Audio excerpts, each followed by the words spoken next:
I've got something really special today. I recently got the opportunity to meet with model railroading legend Alan Keller. He is the creator of the Great Model Railroads video series. Some of you may remember this series.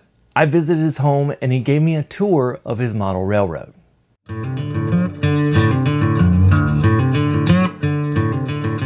Well, it is my layout, and it took me, 10 or 15 years to build it.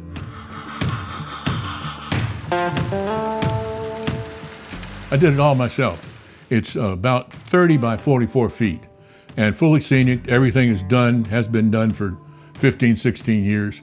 I started back in, 1999, thereabouts, building it, and worked at it continuously for years.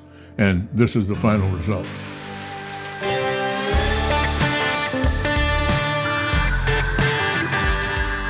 I have Tennessee, Arkansas, and Mississippi, and they all come out of Memphis. And this is in August of 1950 that we're modeling. And we have the LNN, Illinois Central, the Frisco, the Missouri Pacific, and the Southern, the 5 railroads that came into Memphis. There were a couple of more that came in, but you have to stop somewhere. And selecting the railroads ahead of time before I even built the layout necessitated that I didn't buy a lot of other stuff. I concentrated on the stuff that I knew I would need, and that's good advice, I think, for anybody that's planning a railroad or has one.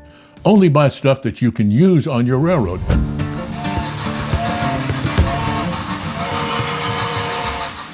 This is Bluff City Yard, in the main yard in Memphis, the classification yard with a roundhouse and a turntable. Back over here is a list of instructions for the operators in Bluff City Yard about what's going to happen on the next operating session, and then there's a picture here of how the yard should look at the end of the session, so it's ready for the next operating session. And then behind me over here, well, across from here, is Mississippi, and this happens to be a place called Tunica, and we have some switching to do here, a coal and lumber dealer and a cotton gin. Everything is based on cotton in 1950 in the South, Mid-South. Coming around, we see Bridge Junction here. This is Bridge Junction, which you can look over and see over the rest of Memphis in that area. This is the connection between Arkansas, Mississippi, and Tennessee, the junction here. Very busy place, this Bridge Junction.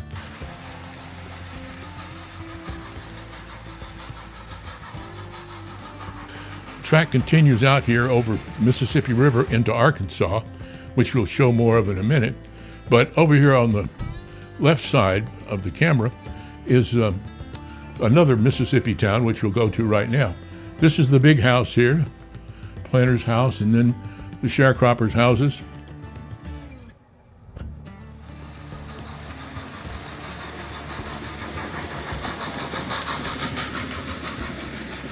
This is Alligator, Mississippi.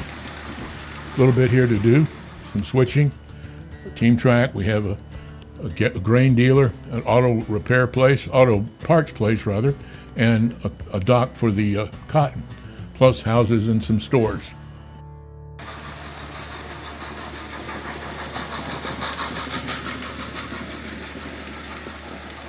Across the Sunflower River, over to Friars Point, Mississippi. Here we've got a cotton gin.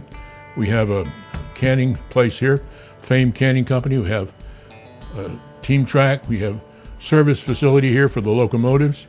And coming this way, we have Getz Gas, which is a kit from Builders and Scale, I believe, that was named for Jack Getz and Charlie Getz.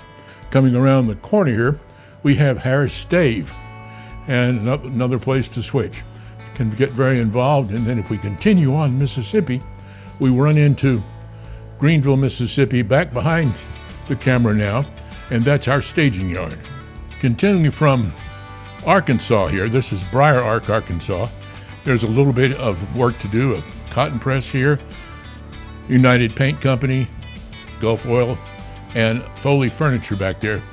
So these are places that we switch.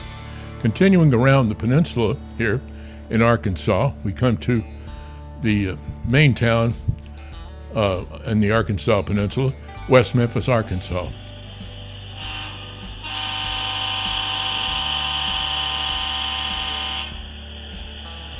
We've got a Ford parts plant there, hardware facility, engine facility here. We service that. Team track, passenger station, coal dealer, box company there, slaughterhouse, and we have concrete company here, and over there's the Royal Feed and Mill. And then the layout continues under the track here. Track goes down under the layout to Forest City, Arkansas, which is over on the side, under the Memphis facility over here where the Union Station. Coming through Bridge Junction here, after we've gone through Arkansas, we come into the rest of Memphis.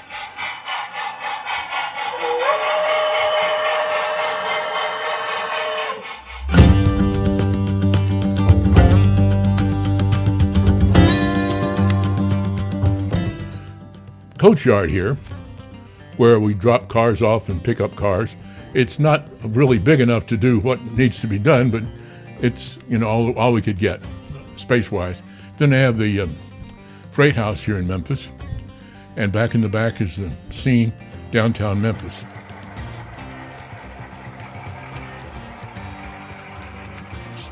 Continuing, we go up here to where this is the passenger facility. The Union Station is scratch built based on the original Beaux-Arts design that was there in the early 1900s, torn down in the 1970s. Beautiful, beautiful structure, and they tore it down. There were two great passenger stations in Memphis. One is still there called Central Station, 2 blocks away, and that remained. This is, of course, torn down. We continue through Memphis, and we get into Tennessee here. We're approaching Somerville. We have Continental Grain here, where we drop and set out cars. We have an engine facility. We have an interchange track here for the L&N that goes off to Nashville. We drop cars here and they get picked up and taken to Nashville. There's a Velsicol chemical plant back there and make fertilizer. Here's the Somerville Cotton Gin, and we have a sand dealer here, Old Hickory Sand. We scoop sand out of the Lousatachie River, package it up, and sell it. And in the foreground, the track going nearest me is Southern. In the back is the L&N, which goes into a staging yard. This is Toone, Tennessee, where my grandparents lived. My father was born here, and I built an exact model of the family house.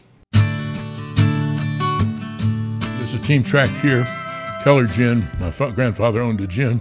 And there's McGee pulpwood dealership we have here. Not a lot there, but enough. There's a neat farm here with corn stalks and so forth. This is the Lousatachie Bottoms coming around. We've left Toone. We're headed to Jackson, swampy area. And we've come all the way around. There's a turntable here and a small classification yard. We have the station.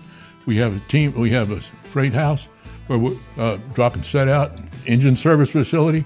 We have the Monroe Flour Company, Burhouse Tannery, the home of fragrant hides. Then we have a Union Transfer Company and another cotton warehouse press there. And then that's a little area here where we switch cars with the caboose track here, caboose storage. And then moving around to the final staging yard is Chattanooga, and this is the end of the layout. We go from Chattanooga to Greenville and Greenville to Chattanooga. This is the dispatcher's office, just a simple magnetic board with magnets that move around to keep track of the trains as they move around the layout, and fast clock here. I do the dispatching, guys talk to me on the radio, and that's how we keep things in some semblance of order. Sometimes they don't go that well. But I have a sign up here for them. You may know where you are and what you're doing. You may know where you are and what you're driving. But if the dispatcher does not know where you are and what you are doing, then I hope and pray you and God are on very good terms.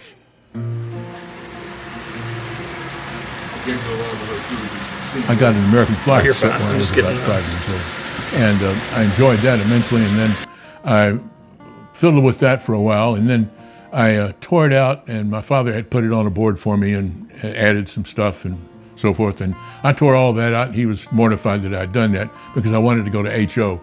And Boy's Life had a series of articles on building a layout, and I was trying to build that layout. I didn't have any money, you know, I just had an allowance and whatever I could get from doing other things around the house.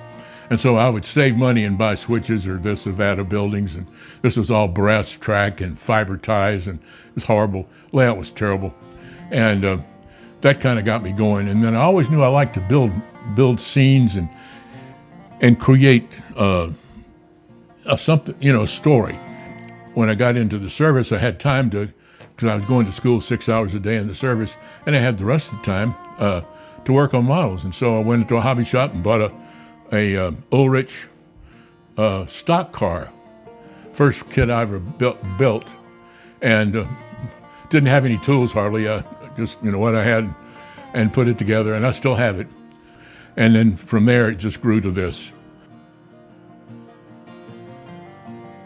I got out, I found a job in news in Mississippi and worked there a year or so. Then I went to Knoxville and worked there 9 years.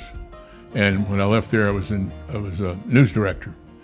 Then I moved to work for Model Railroader because they needed somebody with extensive video production, timing and skills and so forth, which I had been doing for a long time.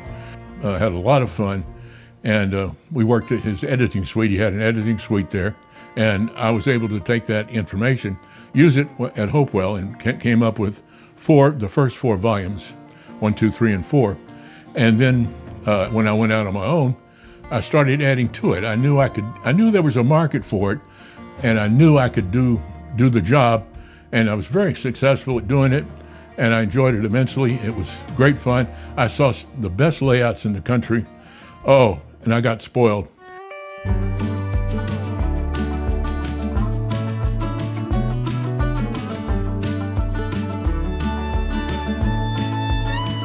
And so people ask me, what's your layout based on? I said, well, I stole a lot of the ideas from some of the best layout builders in the country. Hi, I'm Alan Keller. Welcome to my Bluff City Southern. This is my wife, Janet. Alan, I want to know, how did you end up living in the basement? Well, you know, I don't really live in the basement. It just seems like that maybe most of the time, but I'm not down here all the time, am I? I'm hoping that these layout tours that I've done over the years will be remembered and enjoyed by people who are not even born yet. Because they feature some of the best layouts ever made. And many of them, of course, now are fallen flags, as it were. The operator is dead, the layout has been torn down. But I hope those continue on to show people what model railroading was really like. I would have loved to have been around doing this when John Allen was alive to record The Wizard of Monterey, but that was way before I got into this, his passing.